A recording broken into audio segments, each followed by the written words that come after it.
Hello there, Hey, Travis. how's it going? Welcome. Woo! Let's party in here, yeah, the white room. Yeah. I feel like we're at some sort of really, really bad rave where it's just black background. Yeah. I'm gonna jump into the game. One of those like silent raves, but it's blind. Yes, that's Yeah. right. It's only audio. Yeah, and you've got no headphones on. Oh my gosh. There's no music. And you just Okay, now thank you so much for providing us with the latest build of the game. Yes. So we're gonna jump into that. All right, can we just like appreciate the music of this game for a second? Let's go enjoy those Beautiful. sultry tunes. It's beautiful. Okay, now before we start playing, do you want to give us a quick sort of elevator pitch, how you would describe the game to someone you meet for the first time? Yeah, so basically what I was saying all day, every day at PAX. Yes, exactly. Yeah, so Heist is a Noir cat burglar game where you use non-lethal tools to get in, get the loot, and get out again. So it's all about avoiding and evading as opposed to, you don't have any guns, so you don't go in there guns blazing and getting caught and then shooting your way out. Awesome. That's I like that differentiator. Like, games don't have to be about people killing each other. Like, that's unnecessary. Exactly right. It's all skill based. And also, if I was thinking of it like a classic cat burglar, they don't kill people. The whole point is that they don't get seen. That's like what they're trying to go for. Exactly. Get out. Yeah, exactly. And like, so that was the thing. Like, when I was thinking about the game, I was like, all right, if you're playing stealthy, you know, what's going to be the motivating factor to not shoot or kill or maim anyone? Yeah. And what kind of profession basically was sneaky, and all those things. And it just kind of made sense that cat burglar was it. Like, you don't want to be seen, if you can help it, really. So you're not going to be able to interact with anyone to kill them in the first place. Makes sense. Exactly right. Yeah. So we've got, is the game primarily based around this light system that we see here? Safe, Yeah, risky, so dangerous. so you've got this safe, risky, dangerous, which is kind of like, I mean, safe is not exactly true, but you know, it's mostly true. So you've got these like three major tiers of lighting, which will affect how the guards, if they'll see you, how quickly they'll see you, and you know, whether it'll trigger like a direct aggressive sort of response where they'll come up and chase you, or maybe they'll sort of glance at the darkness and, you know, you might be able to sneak around the corner or whatever, and they'll just go, oh, I guess it was nothing. Okay, cool. So yeah, all that sort of cool stuff. Let's see if Baz can get past the very first enemy. Gee, it looks like What are you doing? looks like a lot of trouble. Clearly you have to go. Yeah, come on, man. Come on, man. It's fine. I got it. Get your shit together. I know I'm bad at games, but Jesus. Is it frustrating watching other people play your game? I think that answers it. No, look, it's not frustrating to see people struggle with the game, because it's not frustrating like, oh, you know, I hate that they can't play it. It's frustrating to me because, like, damn it, I failed. Yeah. I haven't made it, you know, intuitive enough. That's interesting. Yeah, okay, that's a good perspective on it, though. Yeah. Do you find that when people actually see it and play it for the first time, you learn, like, a whole bunch of stuff that you weren't aware of in the game? Oh, yeah, totally. Like, mostly, so now, what you're playing is, you know, what we actually had at PAX, at this level, so this is what we were running. Nice. And the tutorial we've refined and worked on, and we've like shown it a few times and been able to figure out, you know, some things, but there's still some things that we definitely need to improve, right? Like, hey, it looks like there's a fence, you can hop over there, but no, you can't. You got exactly what he was thinking. Oh, It's inside your head. I don't know what's going on. That's right. I'm already inside your head. That's just because we've seen these reactions, especially at PAX. It was really eye-opening to see, you know, mostly because this has been the most art focused, I guess, build that we've like put forward. You know, this is like now what you should expect for the game coming. Right. So there was a lot of changes that were needed to be made in preparation for PAX, and you know, after those changes, we've seen sort of a lot of issues that did crop up that we weren't previously aware of.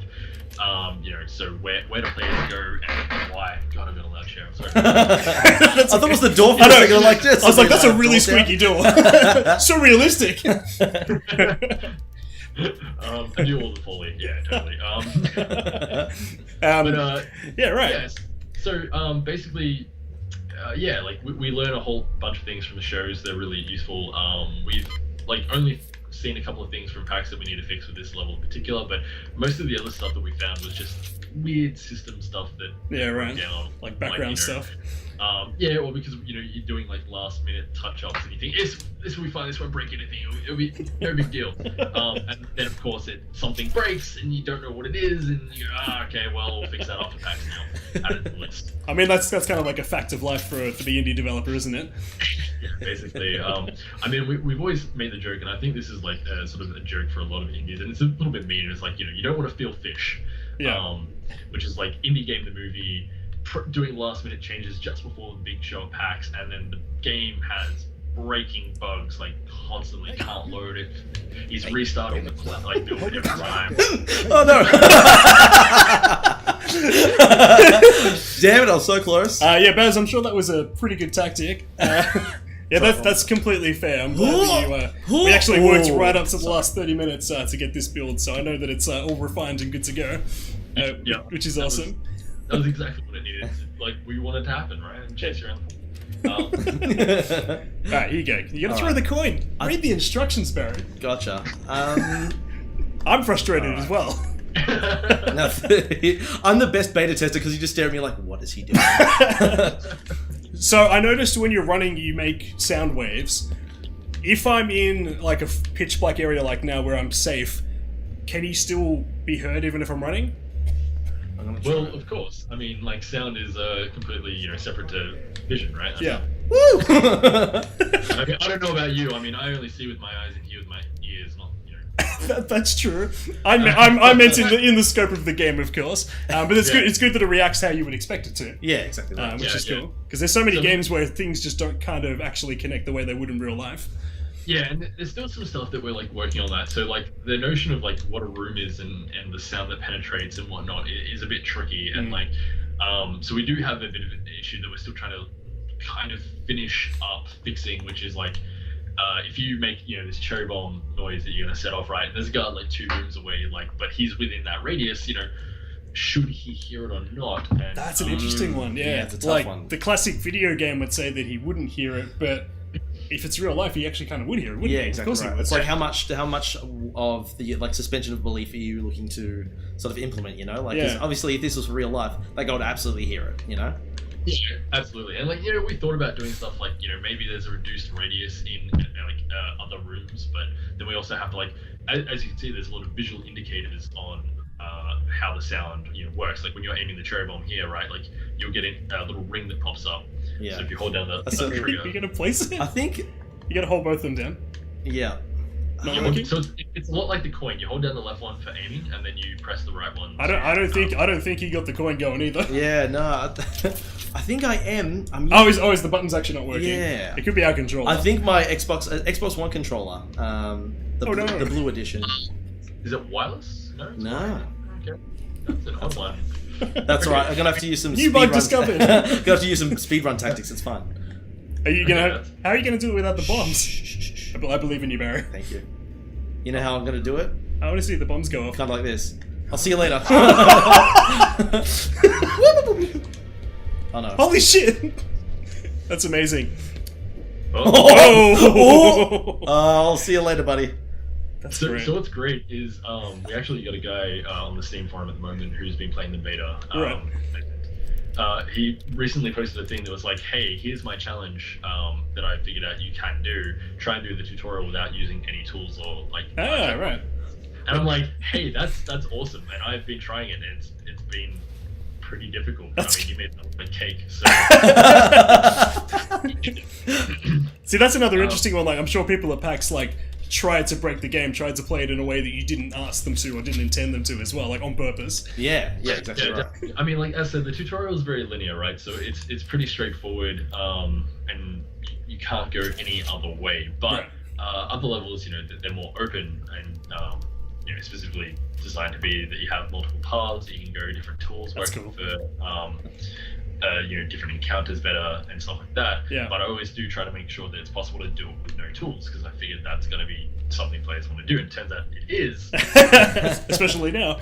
But that's cool. Yeah. It's nice to have like easy mode and then like challenge yourself mode where you try and do it as hard as possible and see if you can. Yeah, like exactly I always love to have that in a game when it's possible. Yeah, absolutely. And like so the interesting thing I think about stealth games, right, is we've taken that approach where we said like it's a non-violent game, right? You have to be purely about stealth, right? And a lot of other stealth games, they let's see. Yeah, I think Nothing here but us shrubs. Yeah, it's wow. fine. Baz, are you a ringer? Have you done this before? No, never.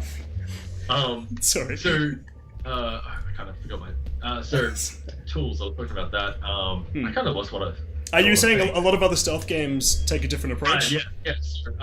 So with stealth games, like generally the thing that players do is they go, okay, I'm not going to do a violent run, right? That's an inherent challenge that's self-imposed by the players. Yes. And this is something that like we don't have because it's just ornate in the gameplay. Yes. But it's cool seeing that now there's people like still developing their own imposing challenges. Yeah, exactly. Like that's cool. And is that going to build? Are you going to have like a achievement system and stuff like that where you like reward people from taking different directions? I mean, we can definitely like mess around with that stuff with the Steam achievements, but we don't have.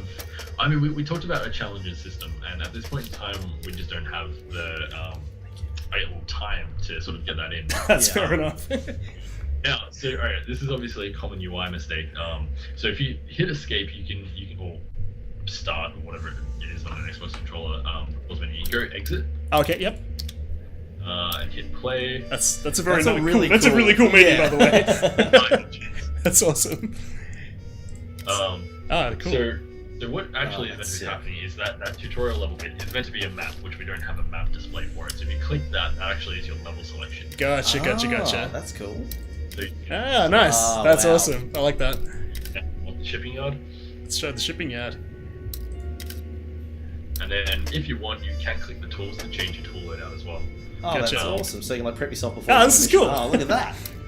So you've got the 4 blacked out ones, which will unlock as you play, and then the 2 that are currently unlocked, the gun and the adrenaline, they're hell yeah. So they're currently unlocked just because they're not tied to a level to unlock them, so we've just left them unlocked. Gotcha. I see a gun down there. Is that a lethal option?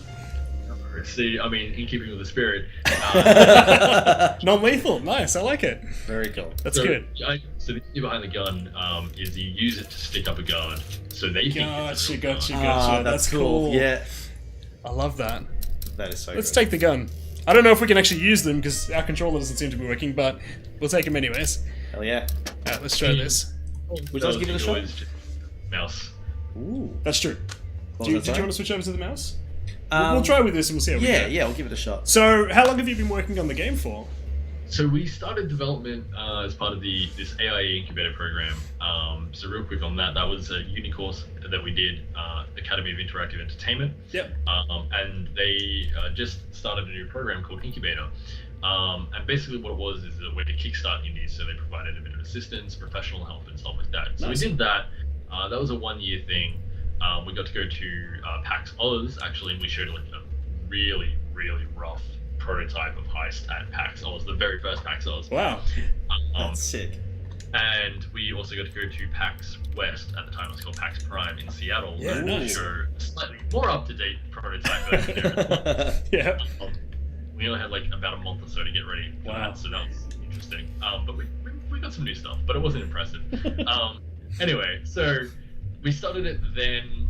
We kind of then decided we liked what we had, but the prototype was obviously a prototype. It wasn't something to keep working on, so we made a new repo, started fresh. We knew what the idea of the game was, or generally the spirit of the game, but we decided we'd start again in 2014, which we did. So it's been about 3 years now since that. Wow. So you actually like scrapped the whole thing, took the concepts and what you learned from it, and started again. Yeah, basically. I mean, a lot of the art assets were easy, like able to keep using because prototype assets was fine, but the code and everything and how we built the game, we restarted. Wow. What are you doing? Not much. What are you up to? It's really enjoying watching Baz play this. Nope. I don't know if you're like tense. I'm like, I just get in the back of my head, I'm like, why isn't he using a tool? Did you want to try with the... I think so. Okay, let's Keep do on the this. mouse. Alright, let's Actually, do would you this. like to play? No, here you go. You got Okay. this. Thank you very much. I'll trade you. We've got a little system on who gets to play. There you go, Christopher. Would you like to take the... I'll take the chats. Thank you very much. I've not been looking at the chat at all, so I apologise to go. absolutely everybody. I saw someone saying like, who made this game, and I was gonna say me. I made it. So it's not obviously not just yourself working on the game, is it? So what's the team look like? So we at the moment have two other core developers that work with me. So Jared and Andrew Wilkes. I don't know why I said his last name now. You can all stalk him on Facebook. quickly! Perfect. Just dox my artist. Awesome. So yeah, we so Andrew's the artist and Jared's one of our programmers, and I do all the design work. And Nice. then we have two other guys that do the sound. So our composer, Brendan, and then a group called Kaleidoscope Audio provides all the audio and the sound effects and Nice. sounds, that stuff. That's cool. So you've actually got someone in-house that did this music, because the music's fantastic. Not in-house. He's a bit more freelance. He's Okay. worked on a couple of other games. Yeah, gotcha. Sort of like. I'll see you, buddy. So can we run past it? Go. Shh. He's gonna... Oh, of course he's gonna get you, mate. Just testing the game. All right. So we find out that if you're hit by a tripwire, they can get back up. Okay, cool. It's not a trip mine. You're just like putting it through his paces, aren't you? Yeah, absolutely. This is a Baz. stress test. The Barry Baz. stress test. We've got to fill half now. It's cool. Yeah, see if you can actually get to the end of the level. We've only got 10 minutes left, mate. Oh Jesus! All right. Time flies. Yeah. So we start. I don't remember saying. I keep losing my train of thought. You're This right. is great. Yeah, so we've been working on it for 3 years now. The team is so 3 guys, including myself, and then 2 sounds. Yeah, that's what you asked. Yeah, gotcha. That's cool. Now, So I'm going to read one of the questions. Makuritsu from the chat. He wants to know, what was the inspiration for using Art Deco, and like what made you use that sort of noir theme? yeah, that's really good. So when we were sort of looking at this incubator program, the other guys, Andrew and Jared, like they were a bit more, they're a bit more hardware focused, Yeah. like PC games and stuff like that. Yeah. Much more than I am, but and we, like they were, going on like DX11 was the thing. Yeah. And one of the things that I saw the DX11 could do that I thought was really cool. I mean, it'd been a thing for a few years by this point, but it was like, tessellation was like the coolest shit. I remember when tessellation was like the brand new thing everyone's going nuts about. Yeah. Yeah, exactly. And so like I thought like, oh man, how can we use like tessellation? That's an interesting. All right. So I thought what don't you were box doing myself was in. cool, but I think the way you did it was right at the door. It was and then you walked into his arms. I just wanted to be held. There's a little doorway to the left that you can also go through that cage. There you go. Oh. There you go, mate. All right. I think I like that idea. I mean, he's like, Oh, that's, I he's see. like, that's Yeah, fine. yeah. Like, There you go. that's a good idea. I'll see you later anyway. Hold on. So I can see. Let me see if I can hack through the wall here. Maybe, there's a gate you can open. Sorry, Travis, as you were saying. Once again, I forgot what I was saying. Question. Yeah, sorry.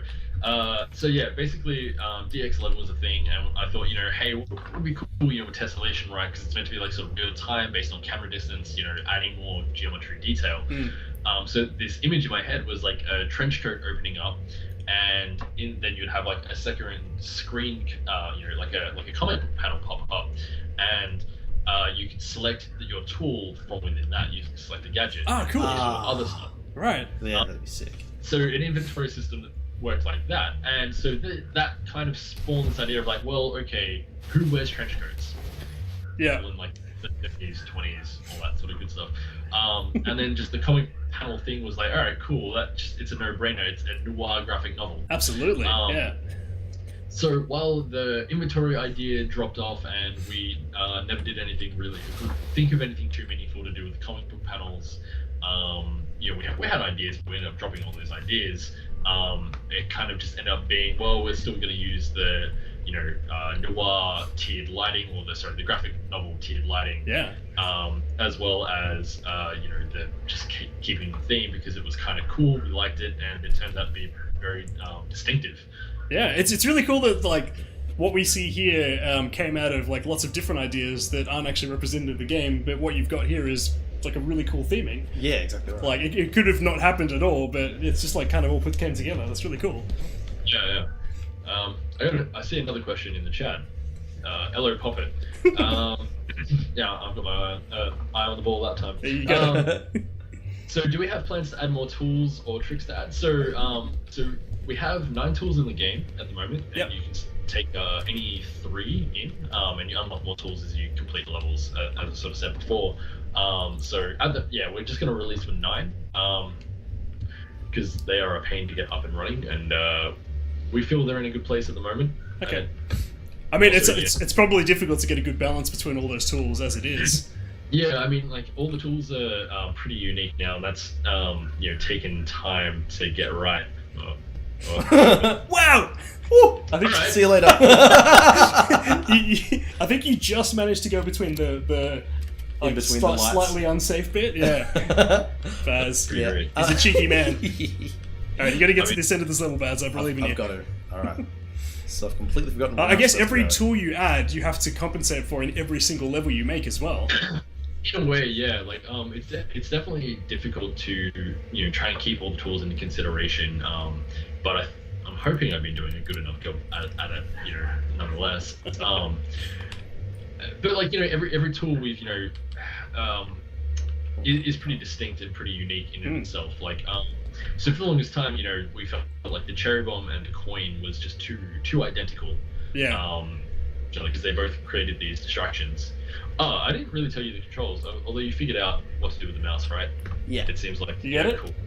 Yep. Who knows with Barry? For the most part. Yeah, I mean, it's right click to aim and left click to place or use, and with the bot, it's right click to aim as well. Nice. Go. Alright, I'm just getting out of here. That's great. I've completely. It's actually quite intuitive. I had a quick play of it just before the stream jumped on. It's pretty amazing. It's just. I am so caught up with what I'm doing rather than where I'm supposed to be going. Like, Oh, you don't I'm just even like know. weaseling my way through the building, and now I'm in these offices. I'm like, all right, oh yeah, I'm actually supposed to be doing things. It's so like your mind's just racing with like where do I go? What do I do? Absolutely. And how can I use these tools to my advantage? But like, I like how I'm not relying on the tools. Like, Yes. I prefer to sort of run away from rather than confront the guards, which is like what it's all about, really. Yeah, I mean, and that's the thing. Like, as I was saying before, self-imposing challenges is totally viable in lieu of us being able to put in challenges, which is good because that, as I said, like that's in keeping with like what people do with stealth games. And we want you to be able to approach every sort of scenario as differently as possible. So like I said, like with designing levels, I do try to see if it's doable with all tools, and again make sure there's always a way to go with where you can do it with no tools. With nothing at all, yeah. Yeah, absolutely. That's so cool. I just rely on like your ability to know of like where the guard is and where they're going to look at what time, and all that sort of cool stuff. I think Barry needs one tool, which is a map. I'm getting there. I'm feeling my way through. No, you're working it out. You definitely haven't been that way before. Oh god! I've worked out that that's a bad guy. I was just there. You're right. Ooh, Baz. Makes me so nervous. Yes. All right. Okay, so there's a door on that side, which is. There's a nice shiny key over there as well. Ooh, where are you going there, buddy? Uh-oh. So I've got to do something like this, I think. Oh, cuddle time. So Hot dang. I mean, if you hit load checkpoint, that should take you back to one of the desks you hit under before. Oh, cool. Oh, that's awesome. I took you back there. Cool. Yeah. I think that's the last thing you hit under correctly. I think that the other one was just like, bish bosh. I don't think that's a game thing. I think that's a Barry Yeah, thing. absolutely. I want to use the gun. I think that would be a lot of fun. Yes, yeah. Hold. That guy comes up to you. Hold him up instead. Uh, So, how long are we looking until we've got a demo out to the public, or until the game's actually completed? We're gonna be releasing, sometime next year. Okay. But we've got to still nail that down. Still a lot to be done. Yeah. As for a public sort of access, we haven't talked about it internally, but I'm going to take it to the team, about putting up, a Steam demo relatively soon, which will probably just be what we had at PAX. With maybe some slight adjustments, but we'll see how that ends up panning out. And we do have the closed beta, so I mean, if anybody was at PAX and did pick up the key, have a play, jump on the forums, and let us find. You can play the game now if you've got one of those keys. But we don't have any other plans, for opening it up publicly as of yet. I think that's probably fair enough, though. You get enough people that you can trust to give good feedback and build the game out that way. That makes sense. Yeah, I mean, like, we can put it out publicly, but I mean, let's be a little bit cynical here if we must. This is so much fun. Holy shit! I just don't. That's having a lot of fun, but he's never going to complete this level. Yeah, I think so. I mean, absolutely do it in your own time, and then hear stuff on the forums with all the issues you find. Yes. That would be totally rad. Absolutely. But yeah, like, I mean, if we're gonna be super cynical, like, I want to give things out as much as I can. Like, I don't want to give people a beta and then take it away necessarily. Yeah. And it's gonna be hard. It's like, well, if there was a free access, we'd have to release a free access beta that only has so much content or only up to date to a certain level, and then put out the full release, which has the final level maybe, or the final installation. I don't know. It feels a bit too much like a cock tease. Yeah, that's fair. That's fair. I mean, I want people to buy the game at the end of the day. So, I don't want to like give them something and then take it away and say, all right, now pay me. Yes, that's right. Maybe just chuck a bunch of loot boxes in there, a few DLCs. Oh yeah, please. Microtransactions out of Wazoo, just please. Pull a Battlefront 2 on this one. Just too soon. Actually, the tools are coming out in like loot boxes, so you can either get different trench coats, or there's like a 9% chance of it in a new tool. Perfect. Yeah, sweet. How much do they cost? Oh man, they're gonna be coming at you at the classic 1940s price of a quarter. Okay, that's good. And in-game quarter as well. Yeah. I love it. Alright, we've got time for one last question before we'll have to wrap up. What do we got, Mech, here? So, Mech said, what's been the most challenging aspect of making the game? And what's been the most rewarding experience from making the game? I mean, you said you had to wrap this up. Hey, we can get wherever, that's okay. Let's see, what has been the most challenging aspect of making this game? It's not even so much making the game itself. Being indie is a whole problem. Oh, nice, you got the key. It's super hard, I think, in of itself, and a lot of people don't realize that you're making a game, but you're also running the company, doing the marketing. Yeah.